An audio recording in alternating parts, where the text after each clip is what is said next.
तन वतन मेरे आबाद रहे तू।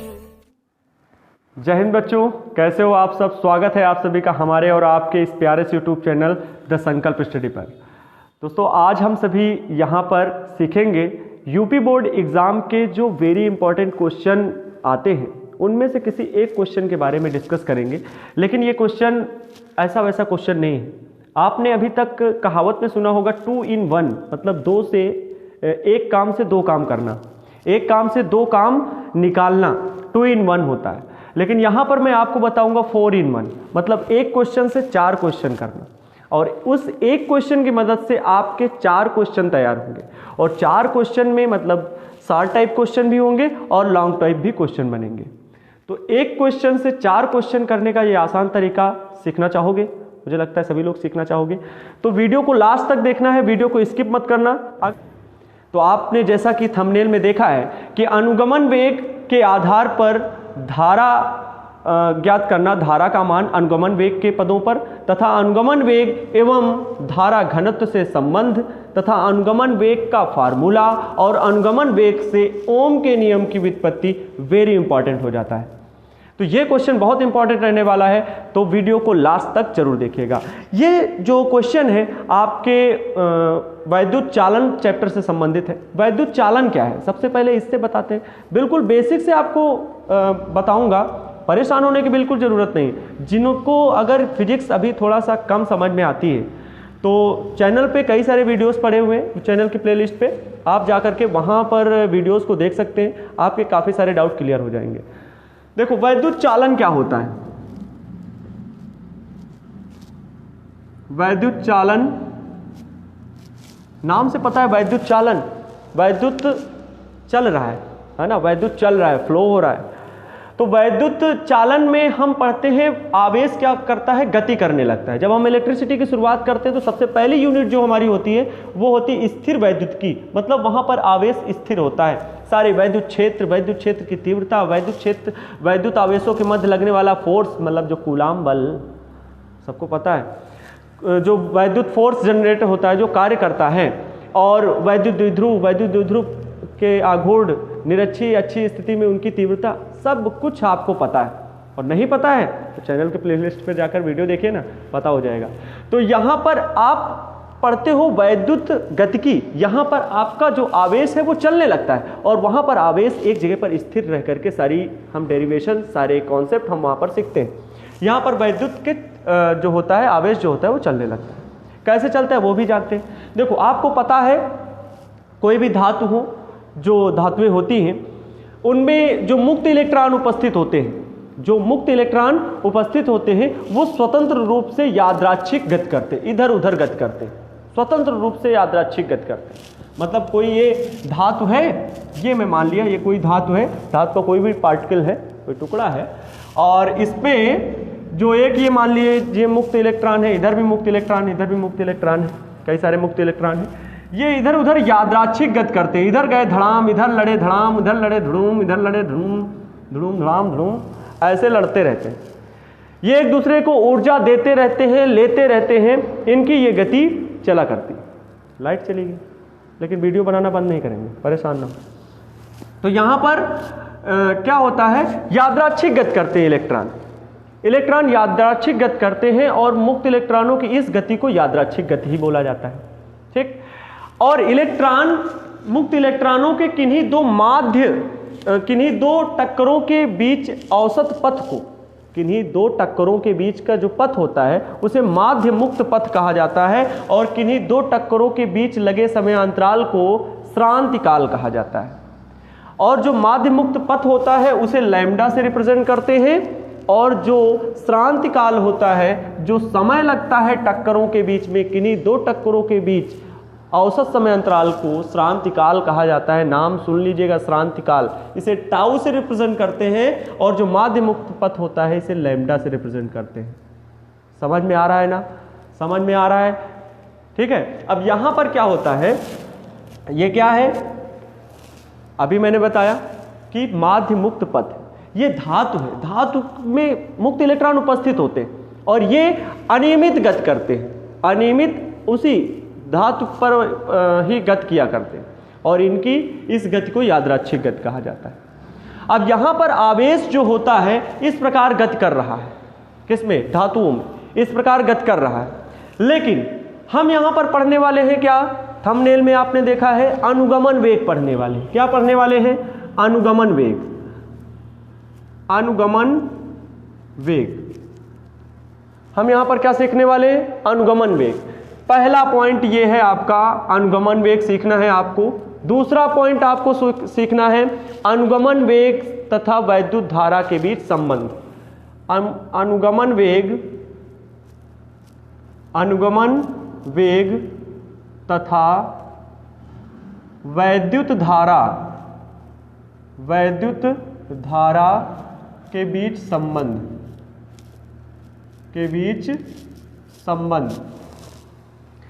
और तीसरा पॉइंट आप पढ़ेंगे अनुगमन वेग तथा धारा घनत्व में संबंध। धारा घनत्व में संबंध।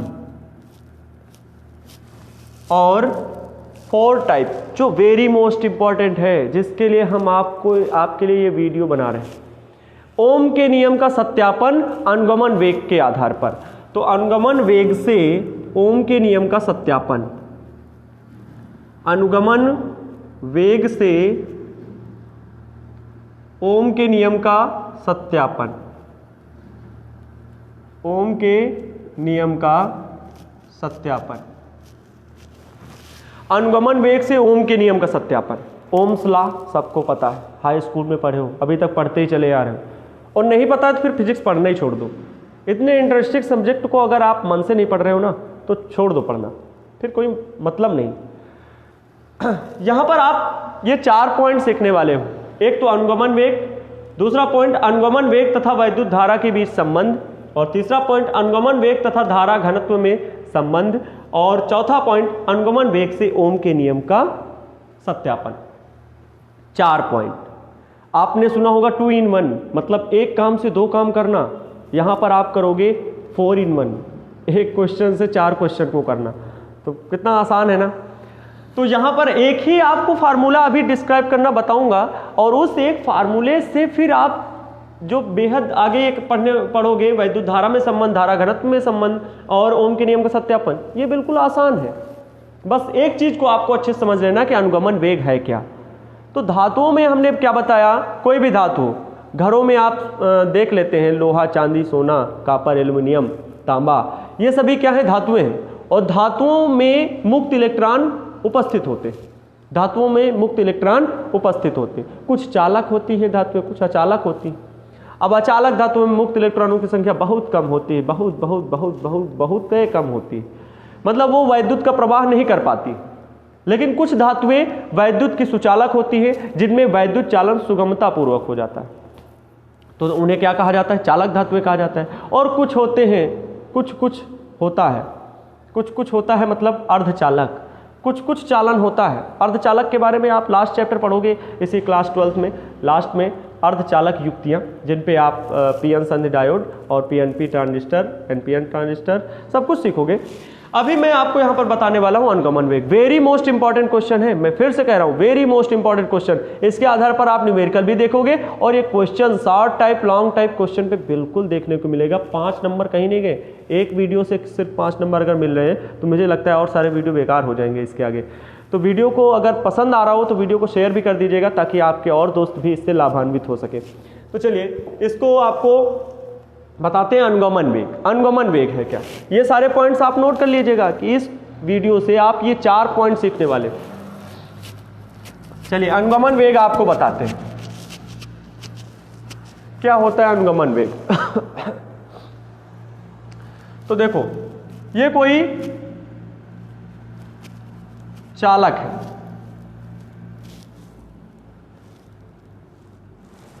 ये कोई चालक है, ठीक, थोड़ा और बड़ा बना देते हैं। ये आपका चालक है, और इस चालक में आपको पता है इलेक्ट्रॉन क्या है? उपस्थित, मुक्त इलेक्ट्रॉन है। मुक्त इलेक्ट्रॉन मतलब घूमने फिरने वाला, कोई रोक टोक नहीं, भैया कहीं जाओ आओ, क्या है, कहीं आओ जाओ, कोई रोकने टोकने वाला नहीं, आप लोग भी तो हैं। कोई रोकता टोकता नहीं है, तो इधर भी जाना उधर भी जाना, होटल भी जाना है, बर्थडे पार्टी में भी जाना है, शादी में भी जाना है। तो इस पे क्या है, आप मुक्त हो, स्वतंत्र हो, कहीं भी आ जा रहे हो, है ना। लेकिन जब आपको डांट पड़ती है तो आप एक दिशा में जाने लगते हो, मतलब पढ़ाई की ओर चलने लगते हो। सेम वही रूल यहाँ पर अप्लाई होने वाला है। ये इलेक्ट्रॉन क्या है, इधर उधर अभी मुक्त हैं। हमने बताया यादृच्छिक गति करते हैं जब अनियमित गति करते हैं, ठीक है। इलेक्ट्रॉन इधर उधर गति कर रहे हैं, लेकिन जैसे ही चालक के जो छड़ है, जो चालक छड़ है, उसके सिरों के बीच बैटरी स्थापित की जा रही है। क्या स्थापित की जा रही है, बैटरी स्थापित की जा रही है, मतलब बैटरी से जोड़ा जा रहा है। तो चालक में क्या होगा, एक वैद्युत क्षेत्र स्थापित हो जाएगा। बोलो क्या होगा, वैद्युत क्षेत्र स्थापित हो जाएगा। सब लोग भली भांति इससे परिचित हो। वैद्युत क्षेत्र चालक के सिरों के बीच क्या स्थापित हो जाएगा, वैद्युत क्षेत्र मतलब ई स्थापित हो जाएगा। अब बैटरी अगर जोड़ी जाती है तो सबको पता होगा बैटरी के धन सिरे से धारा प्रवाहित होती है। ये भैया आई धारा है जो धारा प्रवाहित हो रही है, आई धारा, आई बना दो, कैपिटल आई बनाओ। आई धारा प्रवाहित हो रही है और यहाँ पर चालक के सिरों के बीच क्या वैद्युत क्षेत्र ई स्थापित हो जा रहा है। यहाँ पर अच्छा चालक की लंबाई तो मान लो, कुछ नाम वाम तो दे दो। चालक की ये लंबाई है और इसमें चालक का अनुप्रस्थ काट का क्षेत्रफल कितना है, ए है। अनुप्रस्थ काट का क्षेत्रफल बेटा क्या होता है, जैसे ये मार्कर है, इसके अनुप्रस्थ काट का क्षेत्रफल आपको बताना है। तो इसकी ये जो गोलाई है, ये होगा अनुप्रस्थ काट का क्षेत्रफल। इसकी त्रिज्या कितनी है, इसकी त्रिज्या कितनी है, ये सब हम फर्स्ट ईयर में पढ़ते हैं। त्रिज्या किसी तार का क्षेत्रफल निकालना, तो उसका क्या वर्नियर कैलिपर्स की मदद से हम ये सब गणनाएं कर पाते हैं। और पेंच मापी, ठीक है, स्क्रू गेज जिसे बोलते हैं, उसके द्वारा भी हम इनको मापते हैं, क्योंकि उसके त्रिज्या ज्ञात करने के लिए स्क्रू गेज की मदद लेते हैं। ये सब आप प्रैक्टिकल वर्क जब करोगे तो अच्छे से समझ पाओगे, ठीक है। अब यहाँ पर इसका अनुप्रस्थ काट का क्षेत्रफल ए है, चालक की लंबाई ए है। मुझे बिना नाम के बहुत बेकार लग रहा है, इसका नाम दे रहे हैं। चालक है पी क्यू चालक, ठीक। अब नाम अच्छा लग रहा है, पी क्यू ये कोई छड़ है और इसकी लंबाई एल है, इसके अनुप्रस्थ काट का क्षेत्रफल ए है और इसके सिरों के मध्य जब बैटरी जोड़ी जाती है तो आई धारा प्रवाहित होती है तथा चालक के सिरों के बीच वैद्युत क्षेत्र ई स्थापित हो जाता है। और इसकी दिशा क्या, पी से क्यू, जो वैद्युत क्षेत्र स्थापित हो रहा है पी से क्यू। चालक में जो मुक्त इलेक्ट्रॉन है, अभी तक जो स्वतंत्र रूप से गति कर रहे थे, इधर उधर घूम रहे थे, कोई रोकने टोकने वाला नहीं है, लेकिन अब रोकने वाला आ गया, ये वैद्युत क्षेत्र। जैसे ही चालक के सिरों के बीच वैद्युत क्षेत्र स्थापित होता है तो चालक में उपस्थित मुक्त इलेक्ट्रॉन वैद्युत क्षेत्र की विपरीत दिशा में, या कह ले वैद्युत धारा की विपरीत दिशा में एक नियत सूक्ष्म नियत वेग से गति करने लगते हैं। क्या करने लगते हैं, बोलो बेटा, सूक्ष्म नियत वेग से वैद्युत धारा की विपरीत दिशा में गति करने लगते हैं। और इस सूक्ष्म नियत वेग को मुझे लगता है बताने की जरूरत ही नहीं, आप समझ गए होंगे। इस सूक्ष्म नियत वेग को क्या कहते हैं, अनुगमन वेग कहते हैं। जिस वेग से ये गति करते हैं बेटा, उनको क्या कहेंगे, क्या कहेंगे, अनुगमन वेग कहेंगे। जिस सूक्ष्म नियत वेग से गति करते हैं उसे अनुगमन वेग कहते हैं। इसे Vd से प्रदर्शित करते हैं। इसे क्या करते हैं, Vd स्मॉल, ठीक है, Vd से प्रदर्शित करते हैं।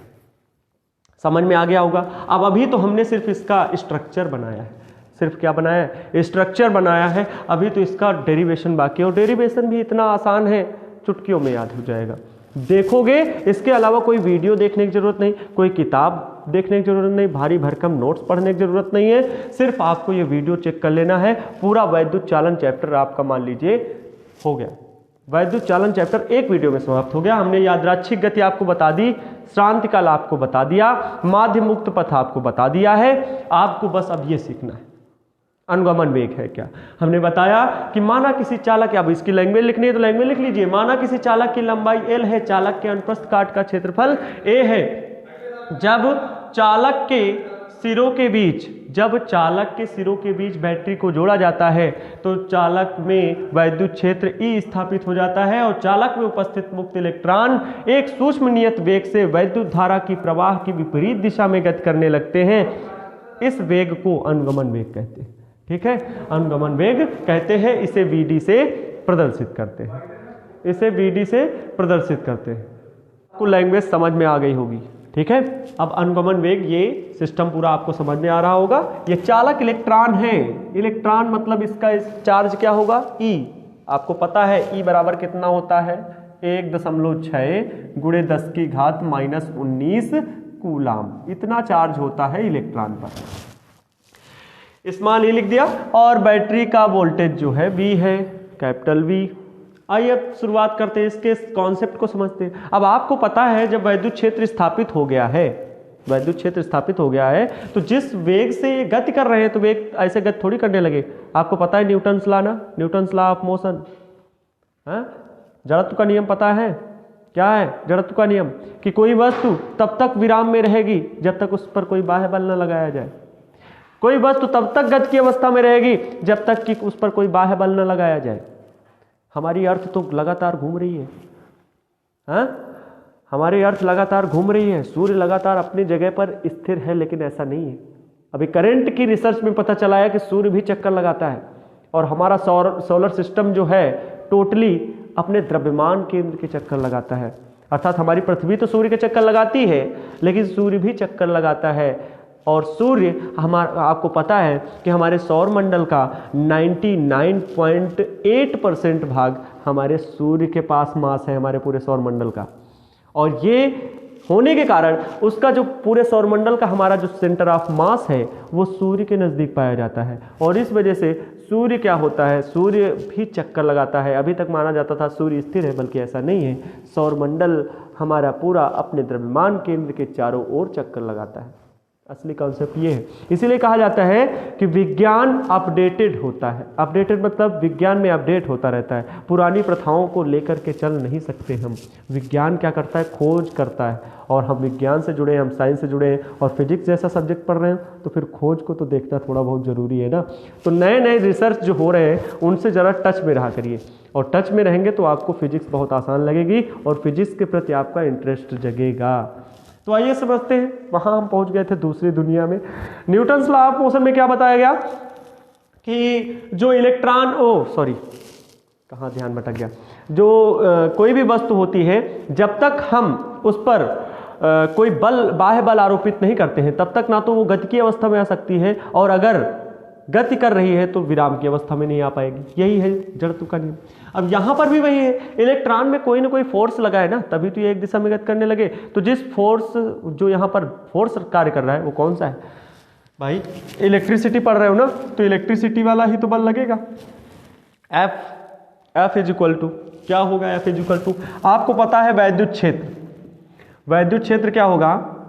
वैद्युत क्षेत्र की परिभाषा से, बहुत ज़्यादा लैंग्वेज नहीं लिखेंगे, देखो भाई आप लोग लैंग्वेज वैंग्वेज लिख लीजिएगा। वैद्युत क्षेत्र की परिभाषा से E बराबर क्या होता है? F/Q होता है। अब यहाँ Q ना हो करके क्या है, आवेश जो है वो स्मॉल e है, तो F इज इक्वल टू क्या हो जाएगा, बोलो? F is equal to small e इधर आ जाएगा और कैपिटल E, इसको समीकरण नंबर 1 मान लेते हैं। एक तो ये वैद्युत बल कार्य कर रहा है। दूसरा वैद्युत बल क्या है? अब जब ये इलेक्ट्रॉन एक सूक्ष्म नियत वेग से गति करने लगे तो मतलब इसमें त्वरित गति करते हैं, और जब जहाँ पर त्वरण शब्द का नाम आ जाता है हमें न्यूटन भैया याद आ जाते हैं, और Newton second law of motion F is equal to ma, F is equal to ma। तो यहाँ पर हम कहेंगे कि इलेक्ट्रॉन ऐसी वैसी गति नहीं करता है, बल्कि कैसी गति करता है? त्वरित गति करता है। इलेक्ट्रॉन त्वरित गति करता है, लैंग्वेज हम नहीं लिखेंगे, आप लिख लेंगे। इलेक्ट्रॉन त्वरित गति करता है, तो F इज इक्वल टू क्या होगा, बोलो? F is equal to ma। क्या बोलोगे? हम थोड़ी सुन रहे हैं, लेकिन माना, इमेजिन किया, आप फील करिए कि आप ऑफलाइन क्लास में पढ़ रहे हो, हम फील कर रहे हैं आप हमारे सामने बैठे हो, ठीक है। तो F is equal to ma, ये इक्वेशन नंबर 2 हो गई। अब यहाँ पर जब दोनों बल कार्य कर रहे हैं, तो अगर इनका LHS बराबर है तो राइट हैंड भी क्या होगा, बराबर होगा। तो आइए F is equal to E is equal to F is equal to ma। तो यहाँ पर दोनों समीकरण बराबर होंगे, तो आप कह सकते हैं समीकरण 1 तथा 2 से, समीकरण 1 तथा 2 से, समीकरण 1 तथा 2 से क्या मिलेगा? ma is equal to small e capital E, यही होगा।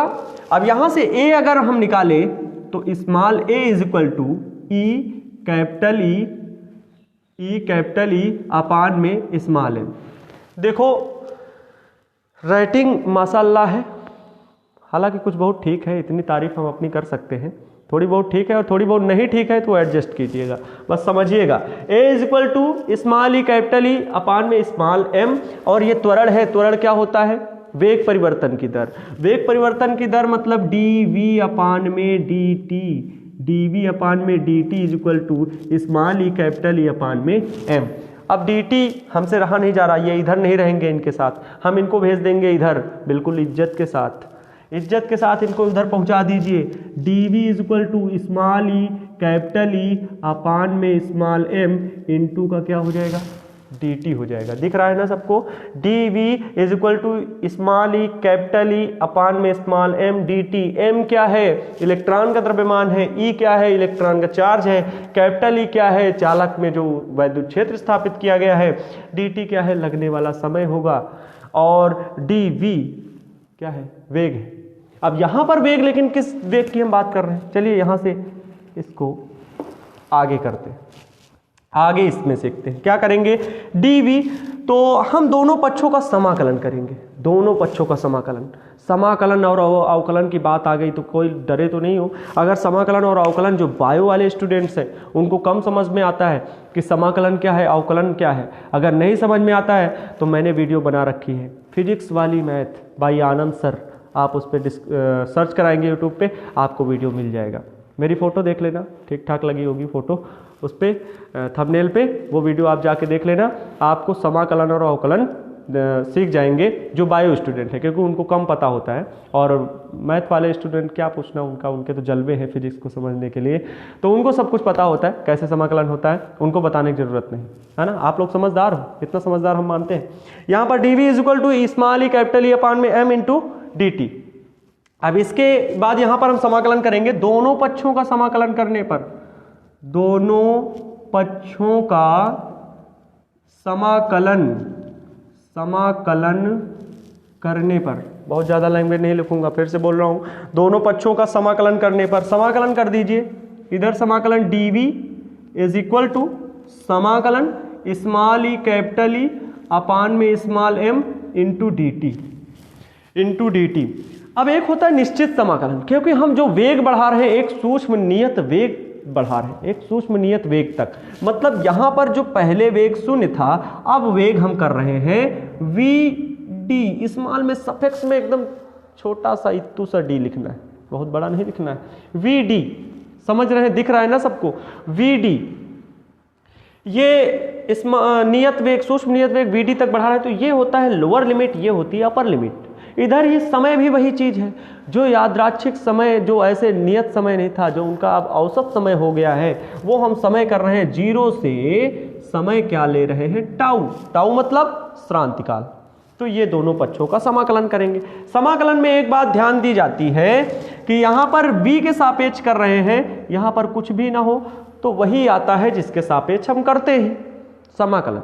हमने बताया, अब यहाँ पर विस्तृत चर्चा नहीं करेंगे, फिर से एक बार कह दे रहे हैं, अगर आप वाकई में ये डेरिवेशन समझना चाहते हो और सारे डेरिवेशन समझना चाहते हो, तो जो बायो के स्टूडेंट हैं, समाकलन और अवकलन कैसे होता है और भी बाकी चीज़ें जो मैथमेटिक्स फिजिक्स में यूज़ होती है, वो बस आपको एक वीडियो में समझ में आ जाएगी।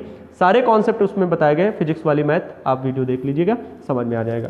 तो यहाँ पर वेग के सापेक्ष किया जाता है। अगर वेग के सापेक्ष कर रहे हैं तो जिसके सापेक्ष कर रहे हैं और यहाँ पर कुछ भी ना हो, मतलब कांस्टेंट v की पावर 0 मान के किया जाता है। 0 n, आपको पता है x की पावर n+1 अपान में n+1 फार्मूला होता है, और 0+1 अपान में x की पावर 0 और नीचे 0+1, तो वही आता है जिसके सापेक्ष कर रहे हैं। तो क्या आ जाएगा? स्मॉल का v आ जाएगा। इसकी लिमिट क्या है? बोलो बेटा, कितनी लिमिट है? vd, 0 से vd इज इक्वल टू, इसमें जो भी कांस्टेंट है t के सापेक्ष कर रहे हैं, स्मॉल t के सापेक्ष, स्मॉल t के सापेक्ष कर रहे हैं। इतनी जगह में हमको t कहीं नहीं दिख रहा, गायब है बेचारा, कहीं चला गया, था ही नहीं, चला क्या गया।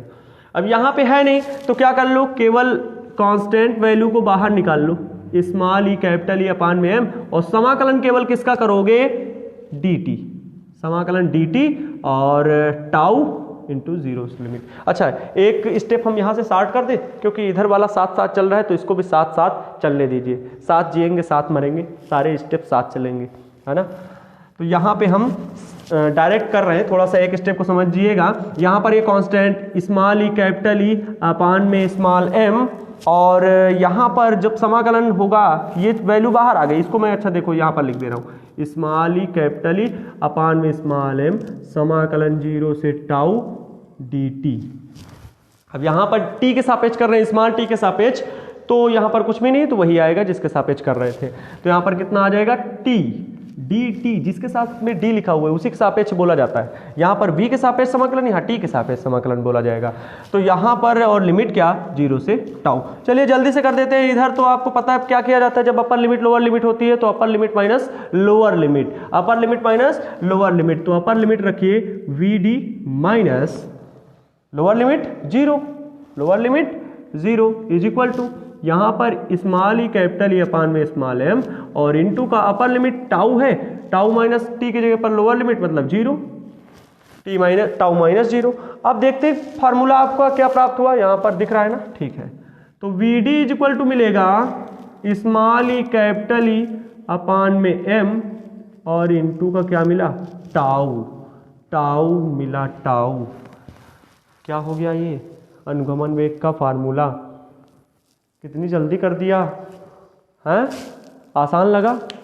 आसान नहीं लगा तो वीडियो को एक बार पीछे करके जाके देख लो, वीडियो को एक बार बैक जा करके देख लो वीडियो को, तो आपको फिर से समझ में आ जाएगा।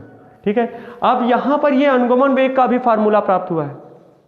अच्छा एक चीज और, वैद्युत क्षेत्र है, विभवांतर यहाँ पर लगा हुआ है, चालक की लंबाई एल है, तो एक चीज और आता है हमारे मन में कि दूरी के सापेक्ष विभव परिवर्तन की दर को क्या बोलते हैं, विभव प्रवणता। और वो विभव प्रवणता का जो संबंध होता है उस वाले चैप्टर में थोड़ा सा पहुंचे वैद्युत विभव वाले में, तो यहाँ पर भी आपको एक चीज मिल जाएगी, क्या जब capital E is equal to क्या हो वी अपान एल हो, तो इस फार्मूले से capital E is equal to small capital E is equal to V upon में एल, दूरी के सापेक्ष विभव परिवर्तन की दर। तो यहाँ पर ये रखेंगे तो क्या मिलेगा, V D is equal to small E capital E की जगह पर क्या, कैपिटल ई की जगह पर वी कैपिटल और अपान में एम इंटू का एल और इंटू में टाउ, टाउ बोले तो टाउ, टाउ टाउ हो गया। ये हो गया आपका अनुगमन वेग का फार्मूला।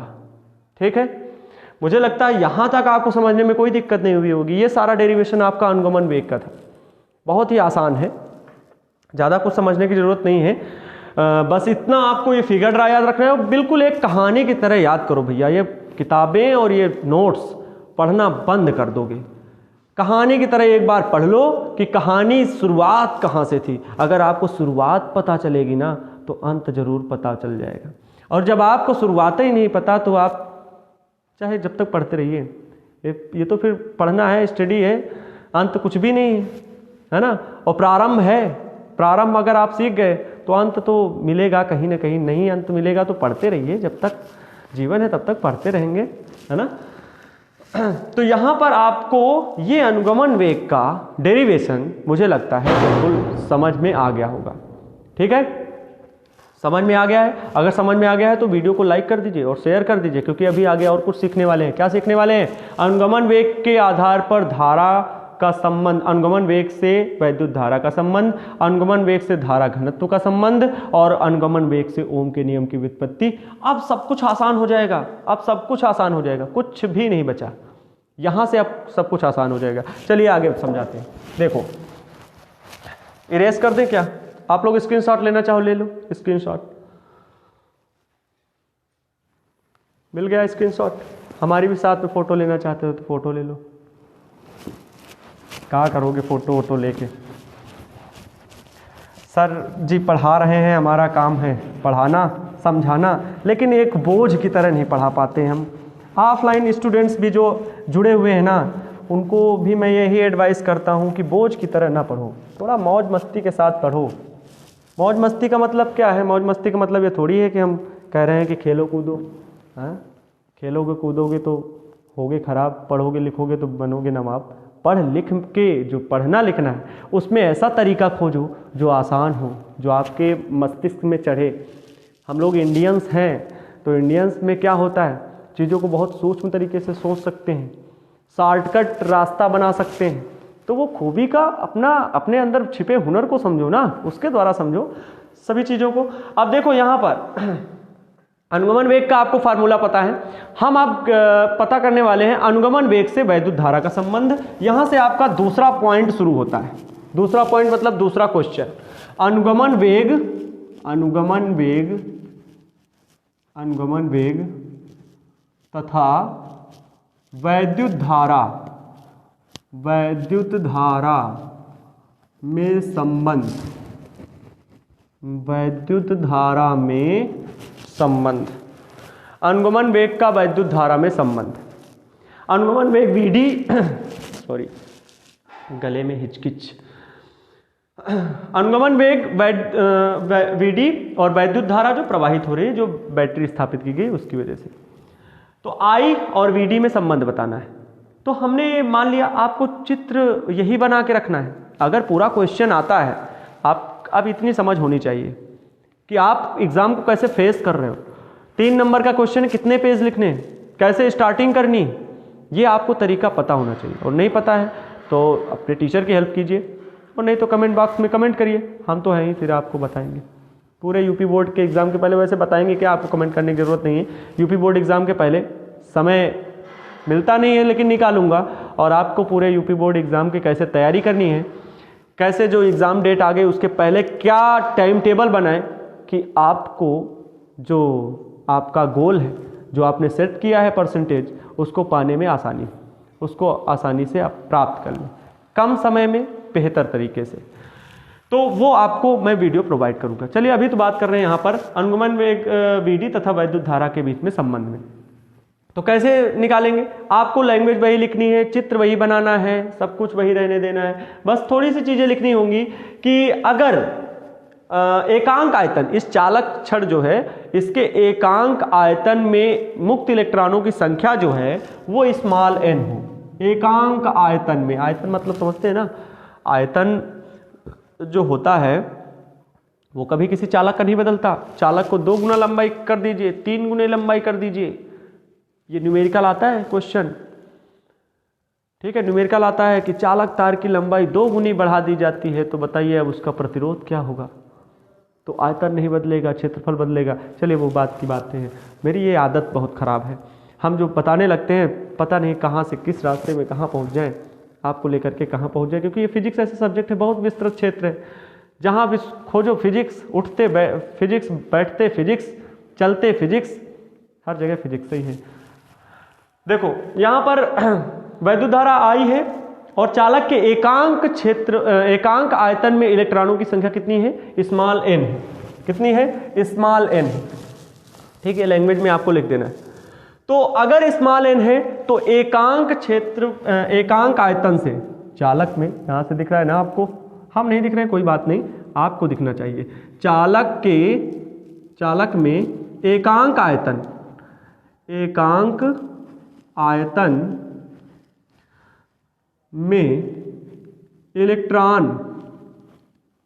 में इलेक्ट्रॉनों की संख्या कितना है, n। तो चालक के एकांक आयतन से प्रवाहित इलेक्ट्रॉन,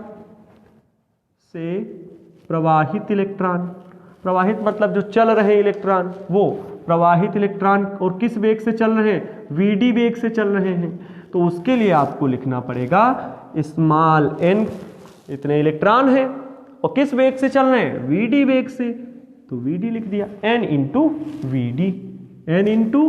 Vd। एकांक आयतन से थे, एकांक आयतन में। लेकिन यदि चालक का क्षेत्रफल a हो, समय t हो, और अच्छा सॉरी यहाँ पर एक वर्ड और यूज कर लेना, एकांक आयतन से तथा एकांक समय में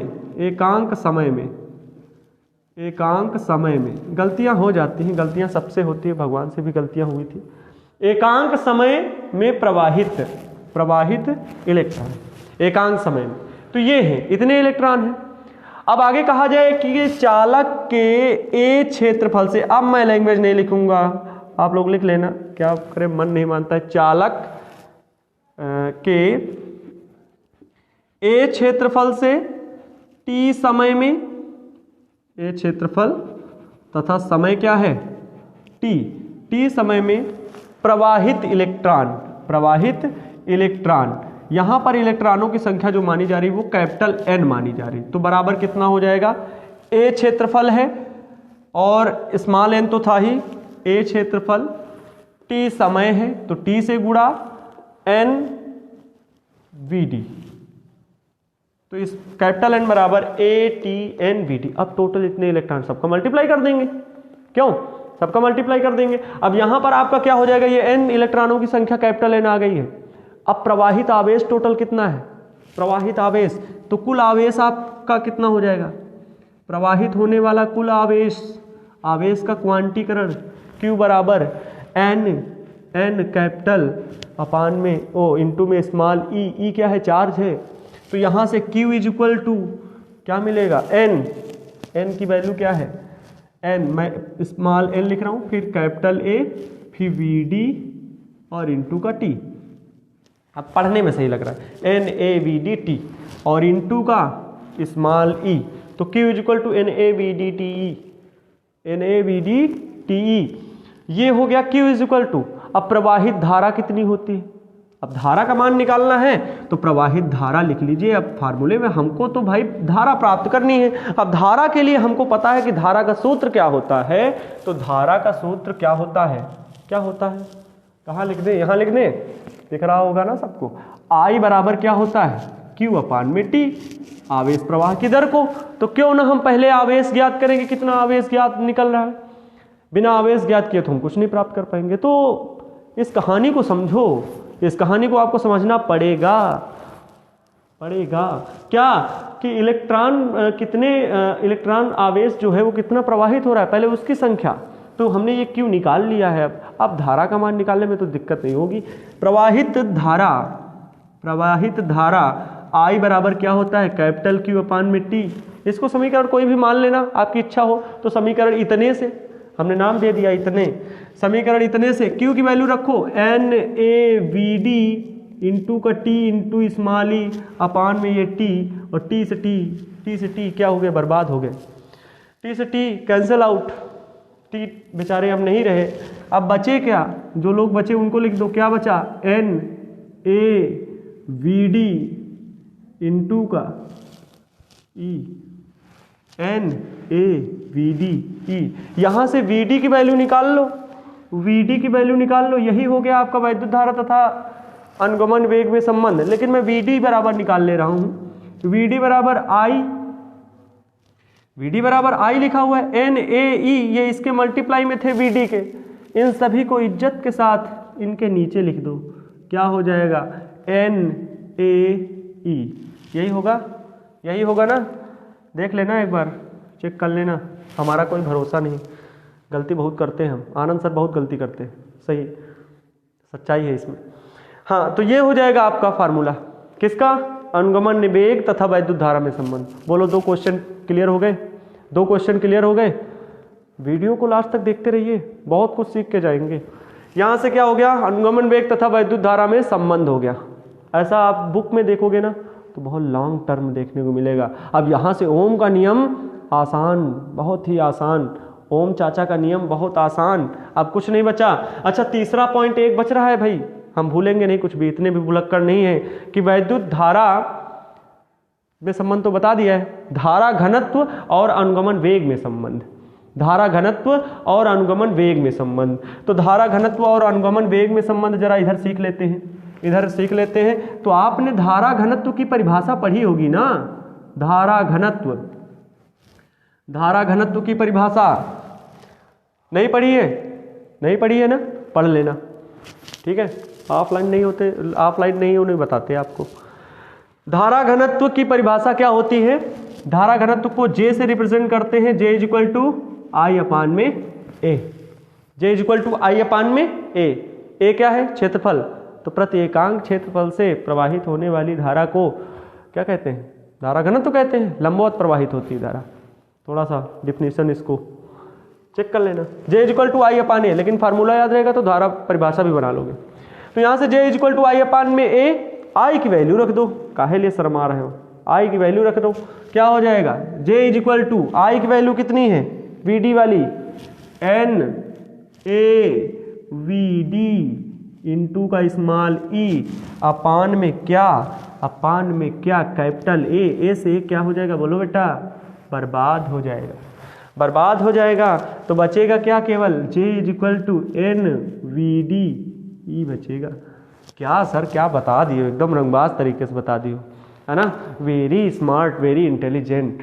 अब ये धारा घनत्व में संबंध आ गया, तो आपके क्वेश्चन में जरूरी नहीं कि पूरा ही पूछा जाएगा कि इतने चारों संबंध बताइए, एक एक चीज की मैं बता रहा हूँ, इसीलिए मैंने बोला है 4 in 1, एक क्वेश्चन से 4 तरीके। मतलब मैंने जो शुरुआत की थी अनुगमन वेग से की थी और उसी के द्वारा फिर आगे प्राप्त करते चले जा रहे हैं, कहीं से फिर बैक नहीं जा रहे हैं, उसी से प्राप्त कर रहे हैं। तो ये क्या हो गया, धारा घनत्व और अनुगमन वेग है कि नहीं जिससे संबंध बताना है भैया, देख लो ना, है तो संबंध हो गया। ये क्या, धारा घनत्व तथा अनुगमन वेग में संबंध, ये धारा वो वैद्युत धारा तथा अनुगमन वेग में संबंध, ये क्या था, अनुगमन वेग का सूत्र था। तीनों चीजें क्लियर हुई कि नहीं हुई, क्लियर हो गई। लाइक करिए, लाइक करिए, बिना लाइक करे काम नहीं बनता है। वीडियो को जब आप लाइक करते हो ना तो मोटिवेशन मिलता है। शुरुआत बहुत, सफ़र बहुत लंबा है। यूट्यूब में वीडियो बनाने के लिए आप लोगों की मोटिवेशन की बहुत ज़रूरत है। थोड़ी सी ताकत दीजिए, थोड़ा सा शेयर वेयर कीजिए, सब्सक्राइब हो जाए चैनल, जिससे हमें भी लगे कि आप लोगों के लिए कुछ करना बेहतर हो रहा है। मेरी मतलब ये वीडियो सबको लाभ पहुंचा रहा है तो और वीडियो बनेंगे, है ना, फ्री ऑफ कॉस्ट है, बिल्कुल टेंशन वेंशन ना लो। ये हो गया आपका धारा घनत्व, धारा वैद्युत धारा में संबंध, धारा घनत्व में संबंध, अनुगमन वेग का सूत्र। अब आते हैं ओम के नियम की प्राप्ति करते हैं। इसको स्क्रीनशॉट ले लीजिए, ठीक है, स्क्रीनशॉट ले लिया, फोटो लेके करेंगे, सोचते होंगे कि फोटो लेके कर लेना।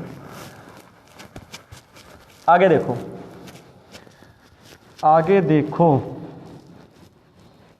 आगे देखो क्या होता है, क्या होता है। अरे क्या कर दिया भाई सर आपने, क्या किया, बहुत बड़ा बहुत गड़बड़ किया सर, बहुत गड़बड़ किया, बहुत गड़बड़ किया। अब आप लोग तो चले गए, आप लोग के पास तो स्क्रीनशॉट है, हमारे पास स्क्रीनशॉट नहीं। चलो ये भी साफ कर दे रहे हैं, फिर बताते हैं आपको।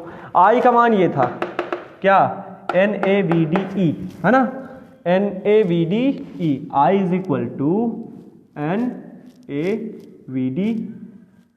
हमको निकालना पड़ता है ऐसे देख करके, है ना, बहुत टाइम लगता, निकालना पड़ता, वैसे निकालना ना पड़ता, निकल आता। ये हो गया I is equal to NaVdE।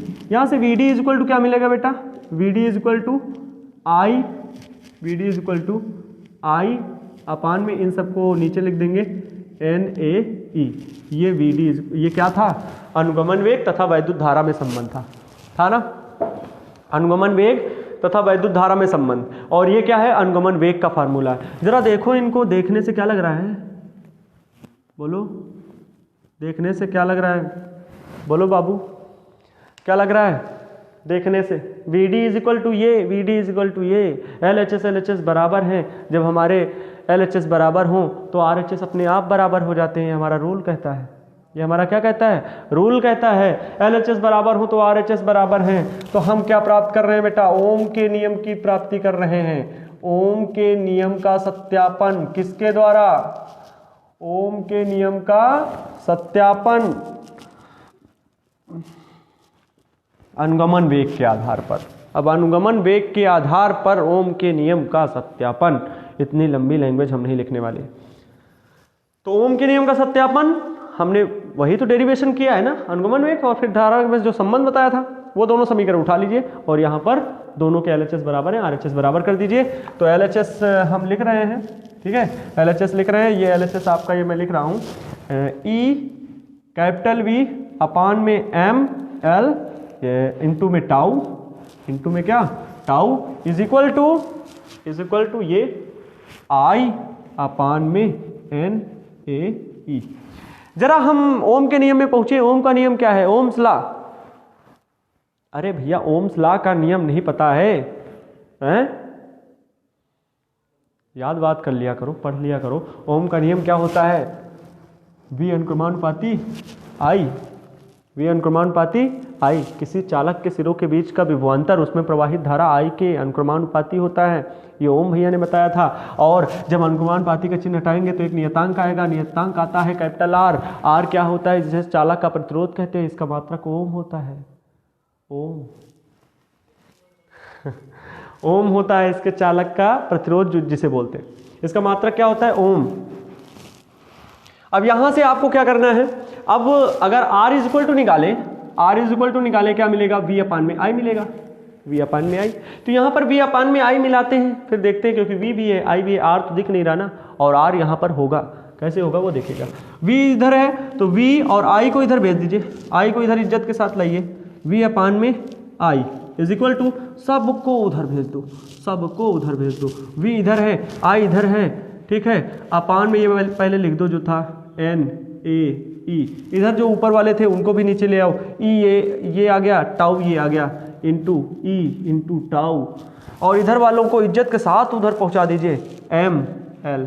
देख लो कोई ऊपर नीचे वाली दिक्कत तो नहीं हो गई, एक बार चेक कर लेना, आप लोग भी चेक कर लेना, ठीक है। अब यहाँ पर देखो V अपान में I is equal to M L upon में N A E into E square into का टाउ। बेटा ये क्या हो गया? अनुगमन वेग के आधार पर ओम के नियम की प्राप्ति हो गई। V अपान में I, सर कहेंगे ये क्या है? तो ये सारे कांस्टेंट पे ले लिए जाते हैं, ये चालक के लिए प्रतिरोध का काम करते हैं। तो बेटा V अपान में I is equal to R, इसे क्या बोला जाता है? जहाँ पर R is equal to M L N A square into tau, ठीक है। ये हो गया आपके क्या? अनुगमन वेग के आधार पर ओम के नियम की प्राप्ति। कैसा लगा? अच्छा फील कर रहे हो, है ना?